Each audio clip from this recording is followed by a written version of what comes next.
खुद पर विश्वास करने वाला हमेशा सफल होता है दोस्तों। कहानी हमेशा पूरी सुने क्योंकि अधूरा सुना कभी काम नहीं आता। बुलाकी एक बहुत मेहनती किसान था। कड़कती धूप में उसने और उसके परिवार के अन्य सदस्यों ने रात दिन खेतों में काम किया और परिणामस्वरूप बहुत अच्छी फसल हुई। अपने हरे भरे खेतों को देखकर उसकी छाती खुशी से फूल रही थी क्योंकि फसल काटने का समय आ गया था। इसी बीच उसके खेत में एक चिड़िया ने एक घोंसला बना लिया था। उसके नन्हे मुन्ने चूजे अभी बहुत छोटे थे। एक दिन बुलाकी अपने बेटे मुरारी के साथ खेत पर आया और बोला, बेटा ऐसा करो कि अपने सभी रिश्तेदारों को निमंत्रण दो कि वो अगले शनिवार को आकर फसल काटने में हमारी सहायता करें। ये सुनकर चिड़िया के बच्चे बहुत घबराए और माँ से कहने लगे कि हमारा क्या होगा, अभी तो हमारे पर भी पूरी तरह से उड़ने लायक नहीं हुए हैं। चिड़िया ने कहा, तुम चिंता मत करो।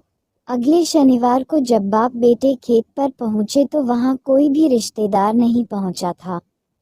दोनों को बहुत निराशा हुई। बुलाकी ने मुरारी से कहा कि लगता है हमारे रिश्तेदार हमारे से ईर्ष्या करते हैं, इसीलिए नहीं आए।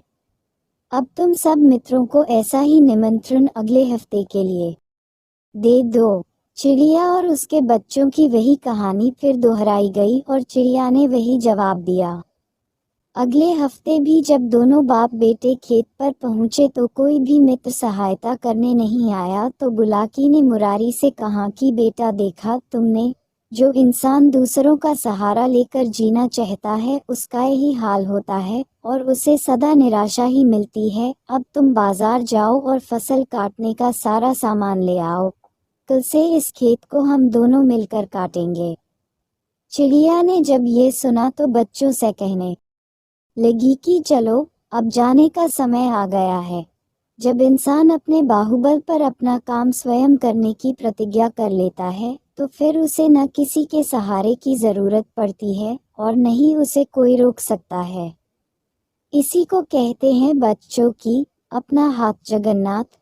इससे पहले कि बाप बेटे फसल काटने आए, चिड़िया अपने बच्चों को लेकर एक सुरक्षित स्थान पर ले गई। दोस्तों, मोटिवेशनल कहानी पसंद आई हो तो वीडियो को लाइक कर देना। अगर चैनल पर नए हो तो सब्सक्राइब कर लेना।